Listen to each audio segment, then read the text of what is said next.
So a bit of housekeeping. This will be recorded, so you can listen to this later.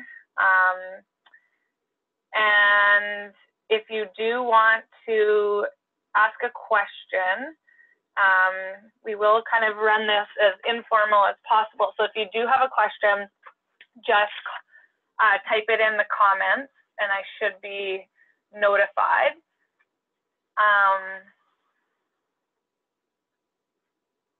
And everyone should be muted. I think we have it set up now that everyone's just automatically muted. But if you just kind of want to make sure that you are actually in fact muted, just so the background noise of others isn't interrupting. So anyways, so yeah, we can get started. So tonight we're just kind of going to be talking about applying mindful eating to your life.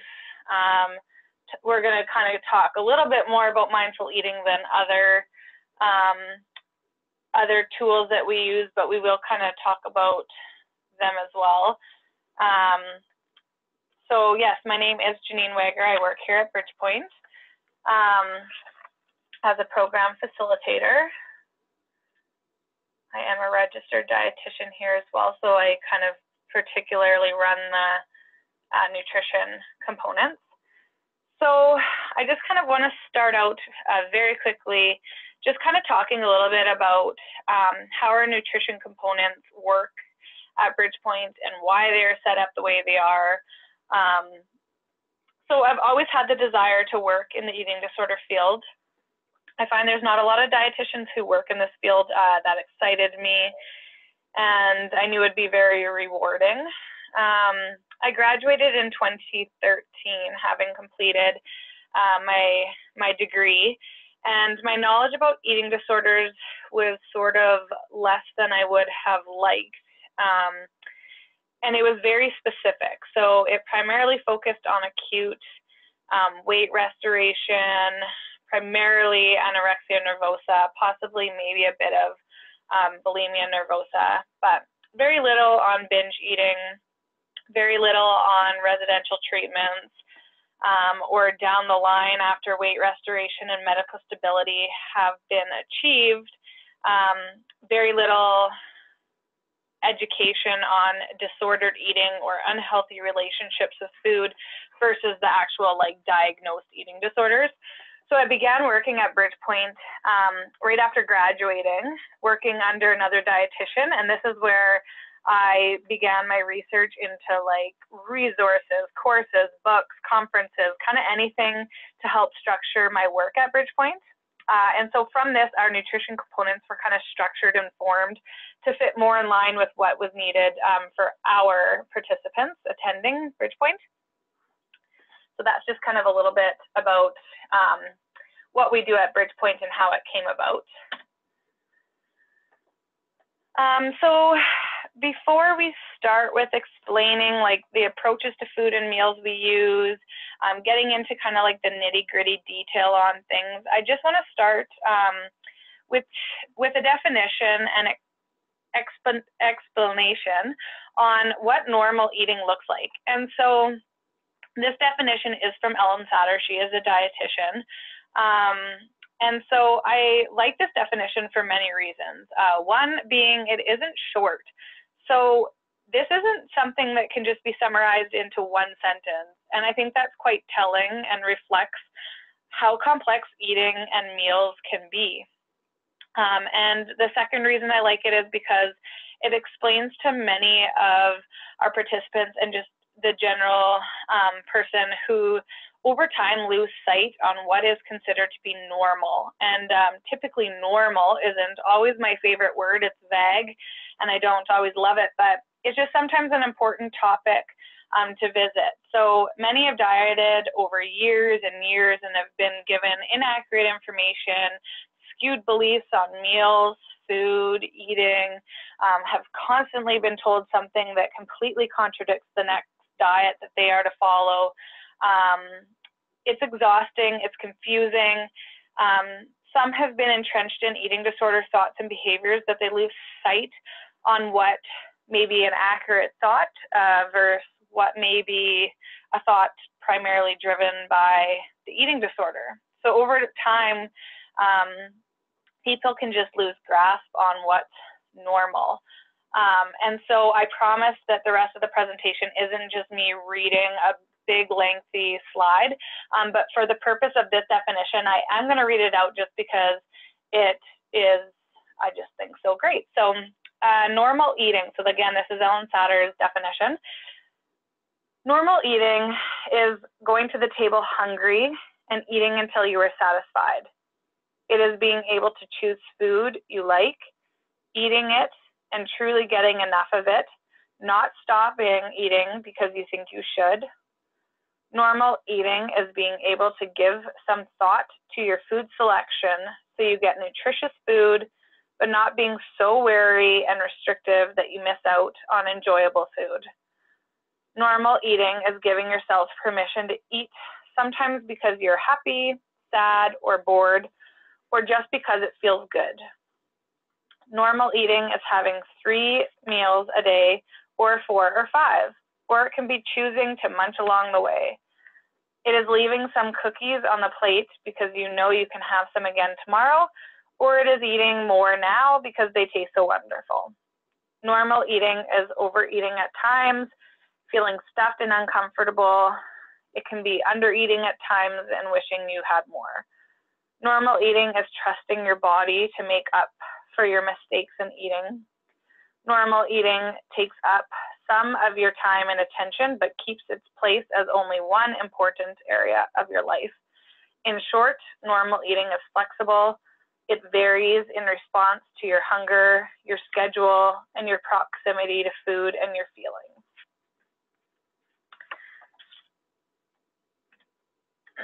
So really quickly, I just kind of wanted to briefly talk about just how we structure our meals and our food at BridgePoint, and then we can kind of talk about the approaches and philosophies that we've kind of adopted. So we don't do meal plans.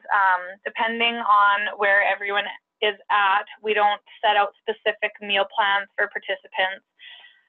We meet each individual where they were at in their eating disorder journey. Some participants are pretty surprised when they come to BridgePoint that they're not put on a diet or made to follow a specific meal plan.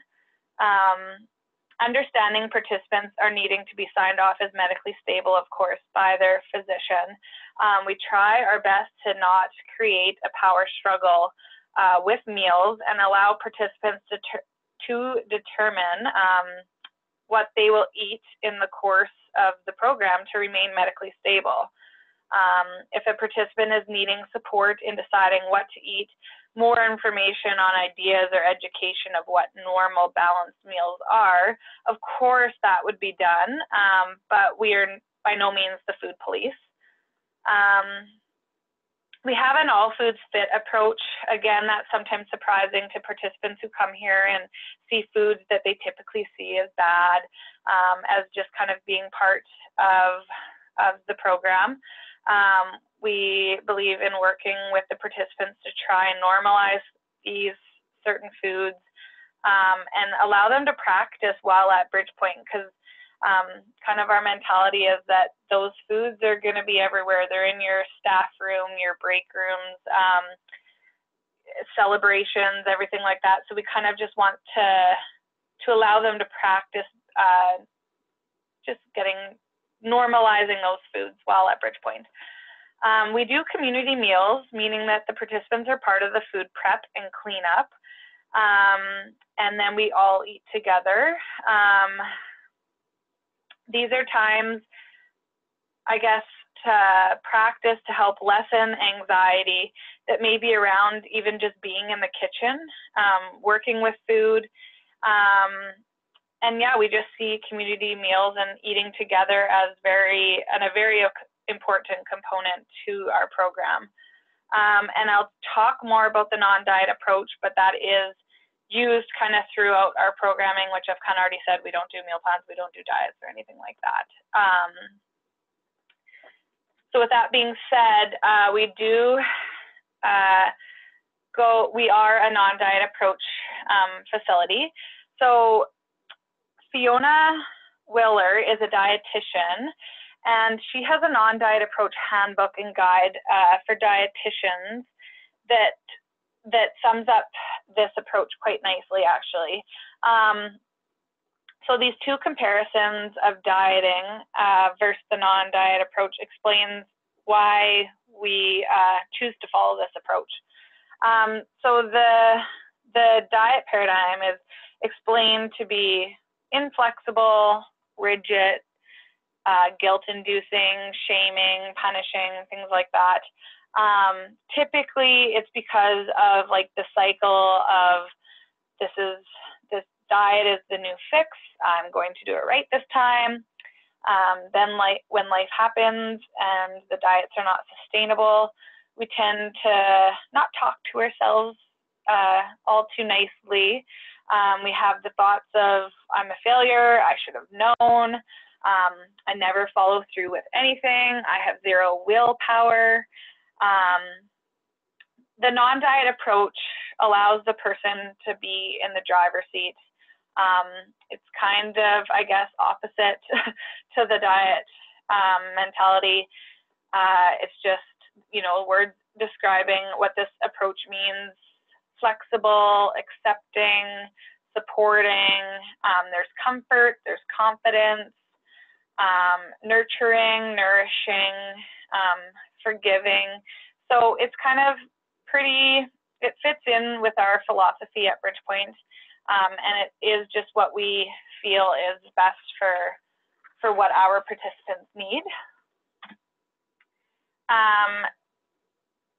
So a lot of the times we refer to meals or anytime we engage in eating as an experience. So it's much, much more complex than food entering my mouth, the food getting to my stomach, and my body absorbing the nutrients it needs. So much more complex than that. So Fiona explains that the non-diet approach is a gentle approach allowing the client to build skills and confidence in their own innate ability to select appropriate foods for their body in appropriate amounts.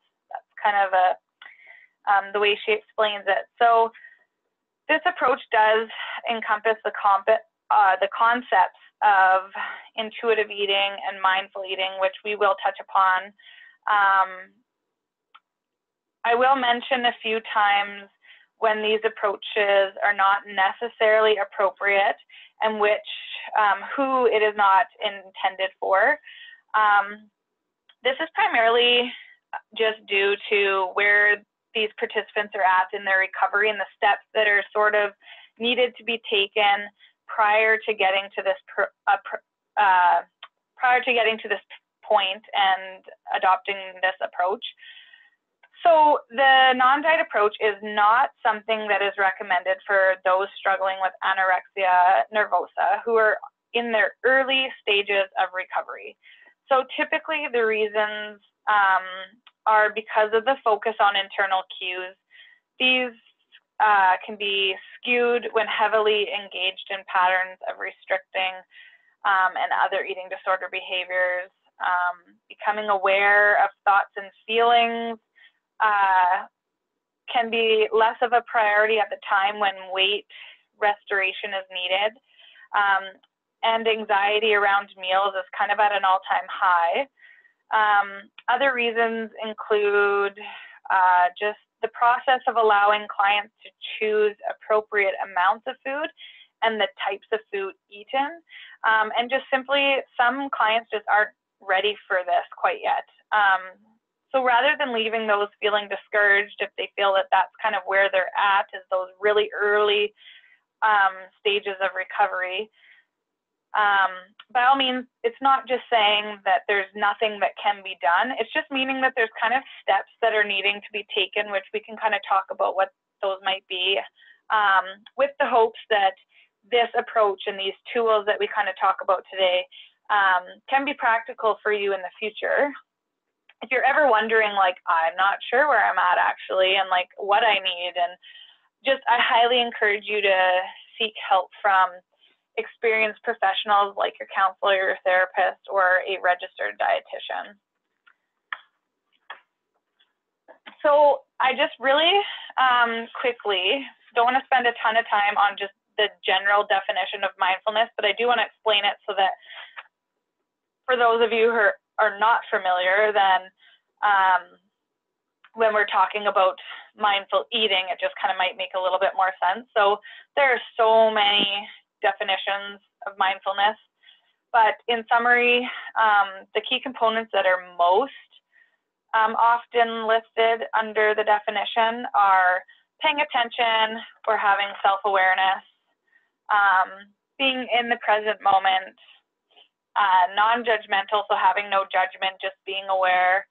And it's a practice, so it's not just something that you like pick up and start using immediately. It is intended to be a practice that takes time, kind of time to master. So that is the brief definition of mindfulness. So applying it to kind of mindful eating, there's also very varied definitions of this, and a lot of them. I was actually trained as an MB-EAT facilitator through the Center of Mindfulness. So a lot of actually what we do at BridgePoint is sort of based on their work.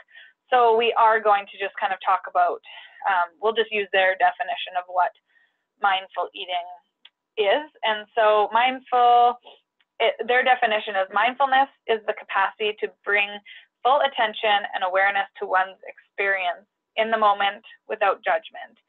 Mindful eating brings mindfulness to food choice and the experience of eating.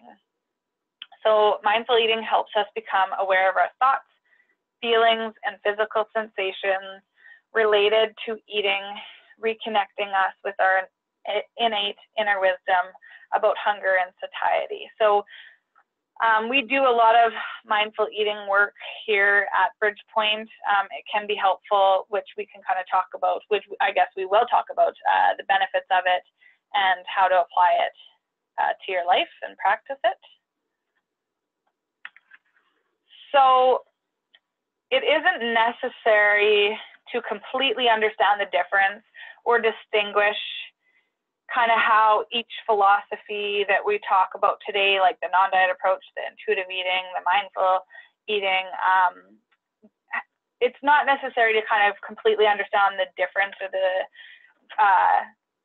the difference between them. They overlap.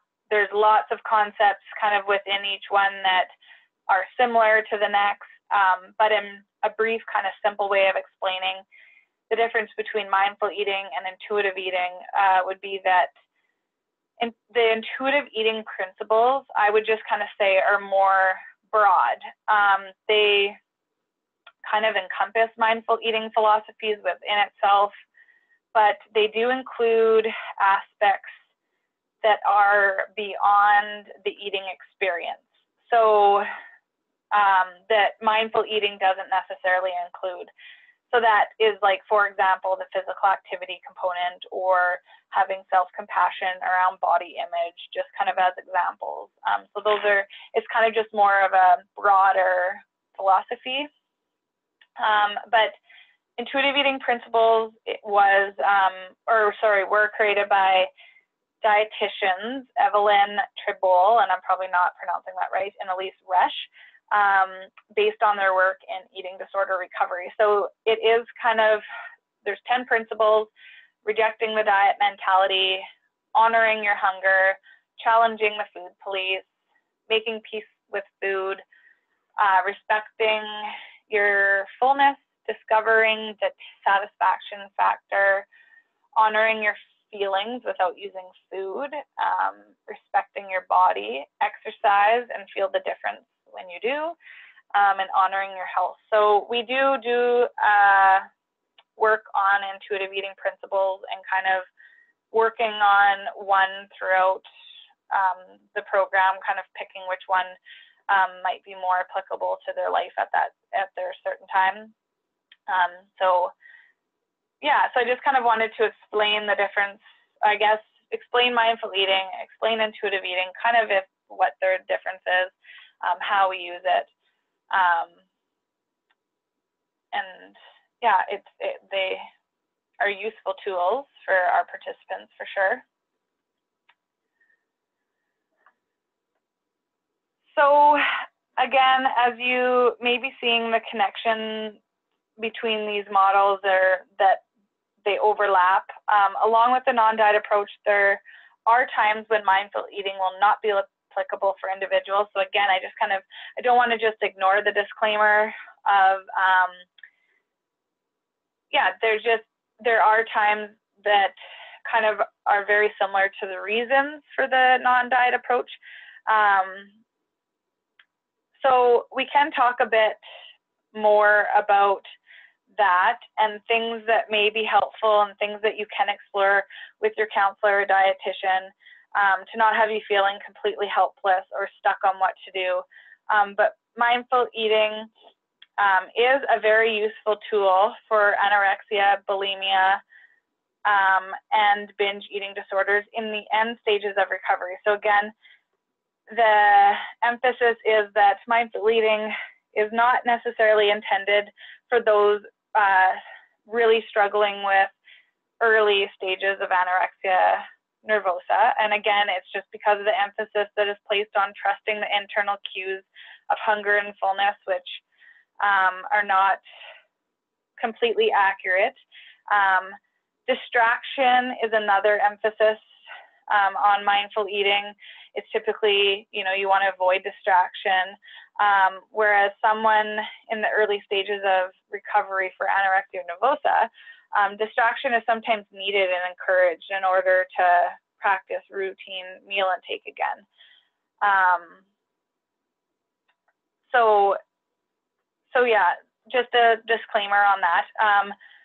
Mindfulness is not to be confused with mindful eating. So there is definitely a difference between those two. And the mindfulness can be helpful for those struggling in all stages of eating disorder recovery. And so it is something to that you could work with like your home team on, is because mindfulness is definitely well researched. It reduces stress and anxiety. And so, you can work on using mindfulness and maybe, for example, trying to reduce your anxiety and stress prior to meals and maybe post meals, but trying to not necessarily jump into mindfulness practices during meals. So there's definitely things that can be done for you if you're in that early stage of recovery for anorexia or just other restricting behaviors. But definitely mindfulness isn't off the table. It's just mindful eating particularly isn't encouraged. But mindful eating definitely is promoted and supported in the treatment of eating disorders. Most of the research that is done is the overeating, bulimia, binge eating disorder. Very few studies have been researched connecting mindful eating and anorexia nervosa or other restricted behaviors. So that is who it is intended for and when it's intended for the individual, if that sort of makes sense.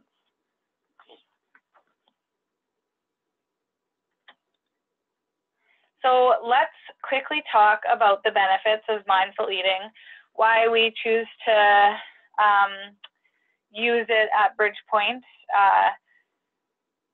It is very well researched, it's evidence-based, and so that's why I attached to learning more about it and wanting to bring it into our program more and all of that.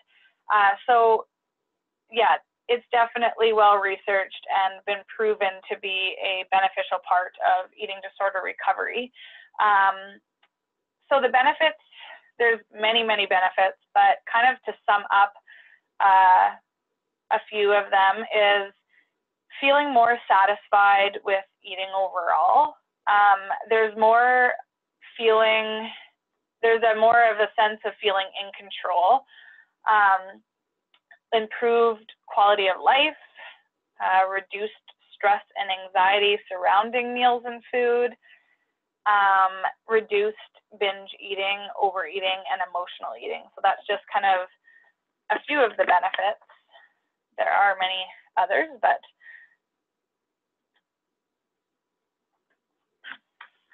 so I guess we'll just kind of talk a little bit about applying mindful eating practices into your life, how you can do it. Obviously, we don't have a ton of time. I just kind of want to give you guys some tools to think about, but by all means, I encourage you to seek out your home support that you can maybe kind of dive into these tools or tools of mindful eating a little bit further if you're finding that that's kind of what you're needing to work on. So the first one is hunger and fullness cues. So we can pay attention to physical cues of hunger and fullness and kind of rate them throughout our meal, typically. It's usually pictured kind of on a scale or rating, 1 to 10. So it's very common for people to live swinging from one end of the spectrum to the other. So extreme hunger to extreme fullness. Extreme hunger makes it harder for us to mindfully eat. And when we do eat, we tend to eat fast, not paying attention, and eat until we are uncomfortably full.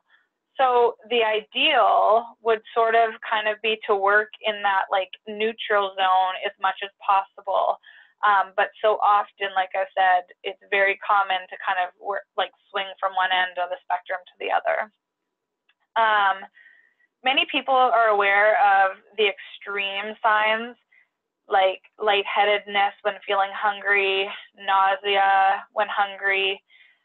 There are actually subtle signs that we often miss, such as like an increased sense of smell, for example. So it's trying to kind of practice paying attention, knowing your body, practicing being mindful and being kind of in your body at meals to understand your own physical cues and actually trusting them. And the same goes for fullness. We know that this tension, feeling, the nausea, the actual pain in our stomach as it stretches, but there are subtle signs of fullness that we can tend to miss as well. So it's kind of just practicing being more mindful, because a lot of the time it just is simply because we're just mindless while we're eating. So one thing I often have individuals, I get them to ask themselves if they're finding themselves opening the fridge or the pantry and catching themselves in a moment. I just often get them to say to themselves, like, am I hungry? And how do I know this? So what physical sensations are actually present in my body that tell me that I am hungry? Or is it habit? Is it emotions? Again, always coming back to the fact that it's okay to still eat, but being aware of the reasons why is the important piece. So one thing I do want to mention is the fact that physical cues are just physical cues. They are created equal. It's practicing seeing them as equal. So it is a practice of trusting our bodies. So I often use the example of when we have the sensation of needing to use the washroom. We don't often question our bladder's urgency. We don't usually attach negative thoughts and feelings to it. We don't say like, well, jeepers, I just went an hour ago. How can I possibly need to go again? Something's wrong with me. I'm such a failure. When we're cold, we shiver, we get goosebumps, and then we probably most likely just go put on a sweater without any thought. We don't question other physical cues like we do with hunger and fullness. We often attach it to negative self-talk and sometimes do not trust our bodies and trust that our bodies know best. So again, I repeat that our bodies do know best, and it is practicing learning to just trust our body. So the other tool that you can kind of apply mindful eating to your life is through taste satisfaction. So many people have an understanding of mindful eating in the sense of like slowing down, taking deep breaths, putting your fork down between bites, paying attention to the food that you're eating without any distraction. That is all definitely important. It's all part of mindful eating. But taste satisfaction is actually something that not many people are familiar with. So there is a bit of truth to the delay that can happen from the time that your food reaches your stomach to your brain signaling when it's had enough. And that is often the reason it is said to kind of slow down your eating. Taste satisfaction is actually something that happens usually first, and we often ignore it. So this can be explained by picturing kind of a meter 0 to 10. We would want to pay attention to kind of how high our rating is when we take the first bites of food, 10 being absolutely delicious, and 0 to 1 kind of being that like, meh, I can take it or leave it. Typically over time, this meter, like typically throughout the meal, this meter does begin to fall. And that's our taste buds' way of kind of saying that they've had enough, and this is something that's usually sort of overlooked.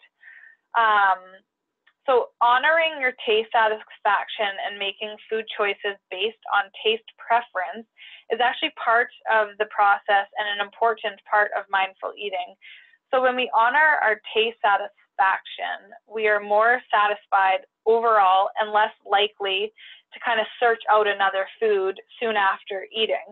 I see a lot of kind of people say, you know, like I eat this, I should be full, I should be satisfied, and I continue to snack, or I can't get full and I am hungry all the time. Sometimes it's just trying to distinguish between physical cues of hunger and other reasons that we're driven to eat. So you can actually, this is something that I kind of want you guys to reflect on, is that you can be physically full and not satisfied.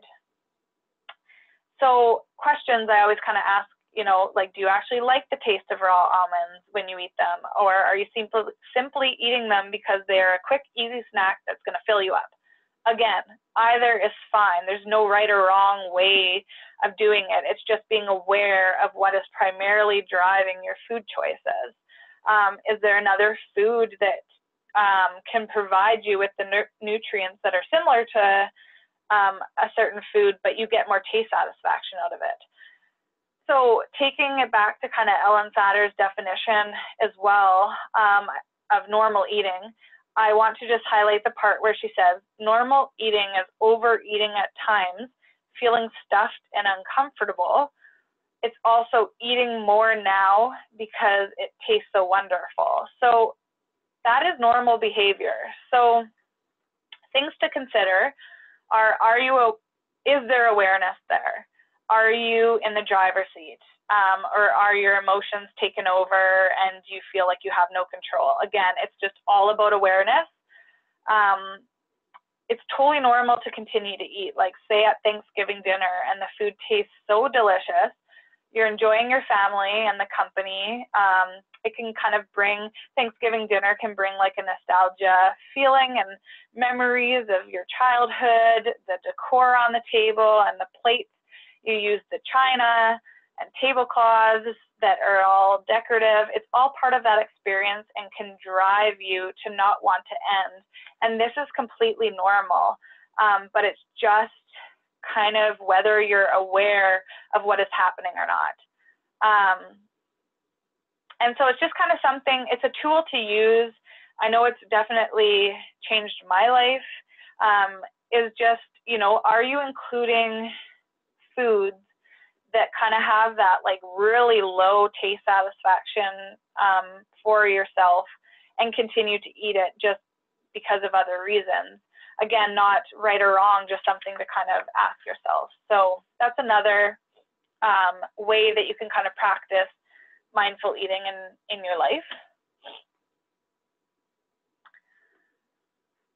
So the other one is kind of bringing awareness to your thoughts and emotions during your eating experience. So we eat for many other reasons than physical hunger. And being aware of the reasons is often the key to recovery. So we want to know how our thoughts, emotions, and our feelings are dictating our food choices. We want to know if there's a pattern of why we choose certain foods during certain times of our lives. This can be part of the mindful eating process. So are we bored? Are we lonely? Are we thinking, well, I've blown it anyways, might as well really go for it? Do you have the thoughts of, I'm a failure? Do you have the thoughts of, I'm starting fresh on Monday, so kind of get in that Last Supper mentality? All of these thoughts and feelings kind of are important to take note of and how they drive our food choices. I think just so often we kind of eat our meals, those thoughts are there, we're not really paying attention to them, we don't really focus on them or realize like really how they're dictating our food choices. So it's all part of the mindful eating practice. So that is just kind of like a brief explanation of sort of what we do at BridgePoint, tools that we kind of work on, things that we try to kind of bring to the surface or bring more awareness to. So yeah, I just kind of wanted to briefly explain some tools of mindful eating and how you can apply them to your life.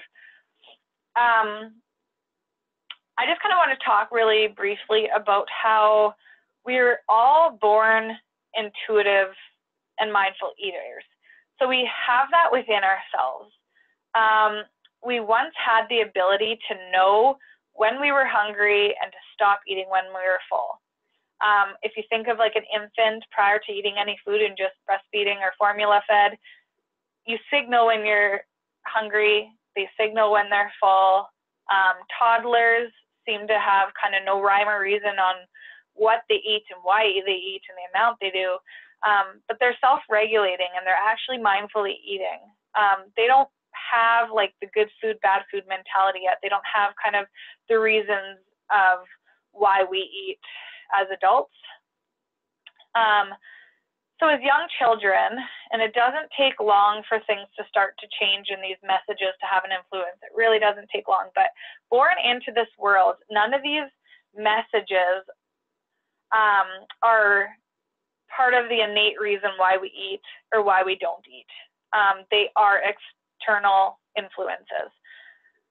So some of the food messages that we receive kind of, like the do not waste your food, finish your plate, they're starving children, finish your whatever it happens to be and you'll receive the next food or a different food. Dessert will not, you can't have dessert until you finish your plate or finish your broccoli. Food is a reward. Honestly, even just thinking back of like potty training, you get a Smartie, highest score on the test at school, you get bubble gum, whatever it is. It's not that these messages are ever have ill intentions. It's just, it is what it is, and we kind of receive them over our life, and slowly they kind of start to dictate how we eat. So food is punishment. You don't get ice cream because you didn't finish your room or didn't clean your room. And then just kind of that good food, bad food mentality of just like certain foods, and because every family and every message is different, but certain foods can make you gain weight. There's just like that simple kind of message. So over time, mostly all messages we receive are well-intended. Like they're usually not ill-intended. But over time, they kind of dictate how and what we eat in our future. These messages are often given to us by parents, teachers, family, friends, peers, and their other influences. But the good news is it's within us to get back to honoring our innate ability to self-regulate our food intake and our food choices and our eating behaviors. It is within us. We were born that way, and we kind of we can get back to that. We just kind of have to be aware of these food messages, how they kind of dictate our food intake. Because again, a lot of the times awareness is that like first step to making changes. And sometimes we simply actually don't even realize how deep rooted the messages are and how much of an influence they do really have. So it's all about bringing awareness. So I do want to kind of talk about mindful eating practices, intuitive eating, all of that. I know a fear is often, if I start eating those foods, I'll never stop. I'll be out of control and eat chocolate all day long. And so I just wanted to explain sort of what mindful eating and intuitive eating doesn't mean. Excuse me. I'm just going to take a sip of my coffee.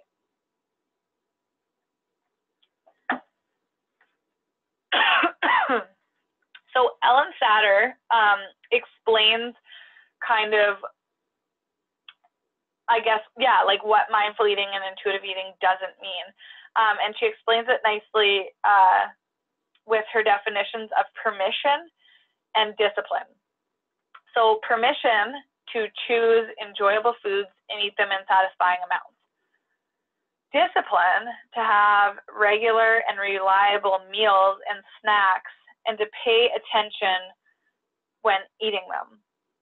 So in the MB Eat course, actually the Center of Mindfulness, Mindful Eating course, it's often referred to as inner wisdom and outer wisdom. So inner wisdom is learning more about kind of your own body and what's going on internally, but outer wisdom is actually important as well. And this is just kind of like basic nutrition knowledge. So it isn't meant to completely disregard the importance of eating certain foods because we need their nutrients. It is allowing the two to kind of join together to help make our food choices. So this is kind of what Ellen is talking about when she discusses the discipline, to have reliable and regular meals and snacks. So pay attention to how your body feels when you eat foods you consider nutrition. How is your energy level? Like, what's your digestion like, if it's different? It's all important. Reflecting on your meals is important as well. So like we want to make sure we get enough protein at meals to help keep our fuel lasting as long as possible. So this isn't supposed to just be completely disregarded. It's all part of the process. And actually, interestingly, there's a ton of research that, you know, foods that are sort of not forbidden anymore, and we don't see them as bad, they're less desirable. Or you know, vegetables and other foods that we, you know, forced ourselves to eat before and we had to have them. They're more enjoyable when kind of eaten mindfully and when we kind of can choose them and not force ourselves to eat them. We get more satisfaction out of them. Actually, there was, you know, one study that showed that people who practice mindful eating and intuitive eating actually preferred fruits over like baked goods and stuff like that, just because of kind of allowing themselves to have those foods, but they actually tended to prefer the fruits instead. So it isn't just kind of a complete free-for-all. It's all kind of bringing your inner and internal cues, your inner wisdom, what's going on in your body, as well as kind of external knowledge about food as well. So yeah, I did kind of just briefly want to talk about that because it's often, I know, a common fear to kind of combat that good food, bad food mentality. It's just sort of like, I don't trust myself to just not all of a sudden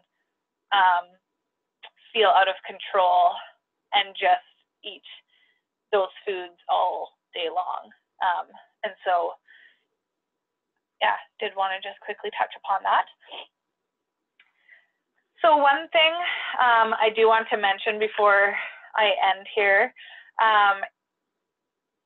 is it is known that many times when we are keeping track real nice, everything's just going great, everything's going smooth, you're feeling a little anxious and you get curious about how your eating behaviors have been, and then life happens. It gets messy, chaotic, you feel out of control, the curiosity stops, the mindfulness stops, the judgment picks up, and our awareness kind of goes down. So mindful eating practice may not always be peaceful, and you actually may learn even more in the messy times. So we learn best in those hard times about how we do things and why we do things. So Sabrina Wayaness, and I know for sure I'm not pronouncing her last name correctly, is a licensed psychotherapist who works in eating disorders, and she has a great video on YouTube explaining the process exactly about this, just kind of how the tracking usually stops in the messy times, and that's actually where like the biggest learnings can be. Laura Lynn actually, I think, heard an analogy once, I don't think it was originally hers, that she likes to share, and I'm totally going to steal it and use it. And the analogy is, if you're canoeing down a river, it is important to practice your strokes, know how to canoe, learn the basics. However, what would make you more skilled at canoeing? If you happen to only hit sunny, calm, glass-like conditions, or if you hit times of rapids, wind, rain, all of that. I would say the person who has faced stormy weather and rapids is more skilled. So practicing when the times are feeling okay is great, but it is important when those rough, stormy times are present that we allow ourselves to continue to be curious. Mindfulness it does take time. Mindful eating takes time and practice. It's not just a technique to learn and be done with. It takes time. And I often use kind of the example that it's like you're trying to learn to play the piano. To expect to just sit down and know a song by the end of the first day and play a different song the next day would be pretty unrealistic. And this is the same for mindful eating. You will forget. You will remind yourself to do it again, and then you'll forget again. You'll be starting the meal super mindful and then just go back to kind of your regular habits and forget. It is a learning process that will take time. You need to kind of just be patient with yourself, have some self-compassion and grace, and just be patient as much as possible. Yeah, because it does take time and practice, and it's not just a simple something that you're going to just pick up and run with. So I do just kind of want to end with that. Yeah, so questions, if there are any, I think it should pop up. I think I should be able to see. Feedback is welcome if you found this helpful, if you didn't find it helpful. Yeah, any comments or thoughts?